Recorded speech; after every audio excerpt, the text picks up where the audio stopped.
Yo, we back. It's your boy Popalot. Now, it's widespread rumors going on the internet that Alpo Martinez was shot and killed in Harlem, New York this morning on October 31st, 2021.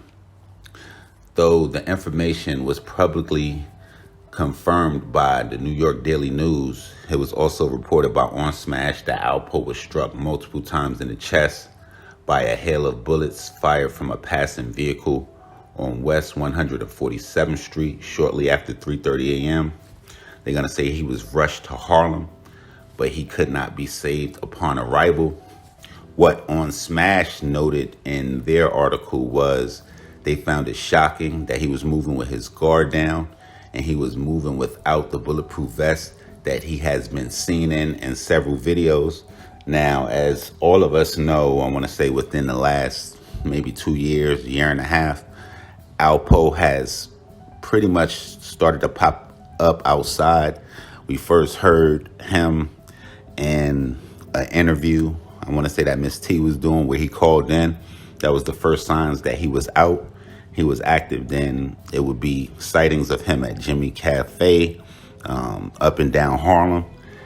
I find it surprising, kind of, that he was killed in his own neighborhood, but I wanted to bring this to y'all to see what y'all think. Could it have been something with his history in the past?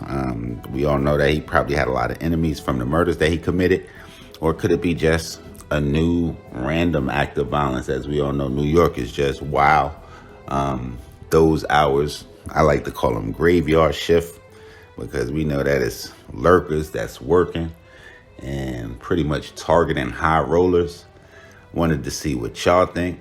If y'all think this is true, how y'all feel about it? It's your boy Popalot. Y'all get in the comment box. Mobb, Ty. Do you mind taking me on a tour exactly of where it happened, how it happened? No. You know, and kind of walk me through it.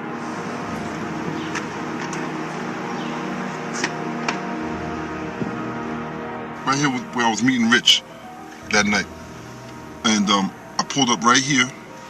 He got into the van right here. And once he got into the van, I knew I had to lock. I locked the doors. And as I was pulling off, I was asking him, because it didn't take long after I pulled off, I was asking him, like, yo, Rich, where did you get that coat from, man? That shit was good, because I wanted to make him comfortable. That shit was good as a motherfucker. He's like, I got it from my connect. I said, oh yeah. So from there, I knew he was lying. I turned to my little man. I gave him the nod. Once I gave him the nod, my little man spent, because he was short so he could stand up in the van. Next thing you heard was the 2 gunshots, bang, bang. Richard slumped over, and it happened. It happened right here. It happened right here. At this light. At this light, it happened. I'm saying, in my mind, I'm saying to my little man, yo, he's dead. He's done it. He just got hit with a 357. Twice. The only sound I heard was, him releasing his breath. His last breath. So I'm assuming that he's dead. And I need to find a place to put his, leave his body without anyone seeing me and seeing the van, or just, so the only place I can think of, and just driving it, and it's just so funny. I'm saying City Island, but I'm not even sure if I wanted City Island, but I just knew I wanted to get off the streets and get onto a highway. How did you feel? Was you mad? Was you angry? Like, what was going on in your head? I was very mad. I just killed a nigga that I loved, a nigga that I was getting money with, a nigga that I called my brother.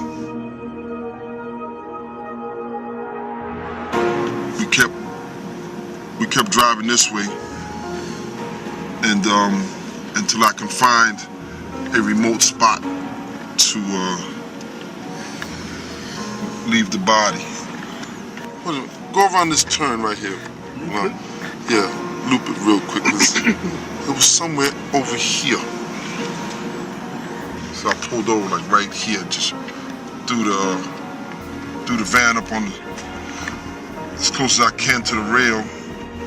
Once I pulled over, my little man, Gary's probably like 5'3", 1 something. So I'm trying to stay behind this. I'm trying to stay behind the steering wheel. I'm trying to stay in the driver's seat just in case we got to pull off, and have him go dump the body. But when he went to go try to get Rich out the car, he couldn't pick him up.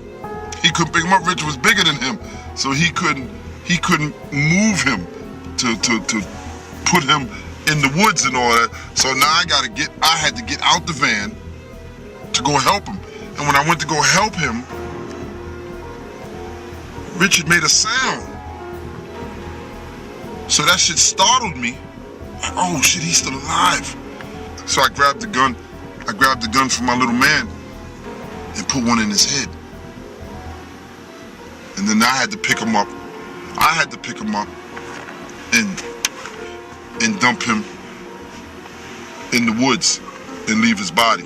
I was able to, get him where he needed to be.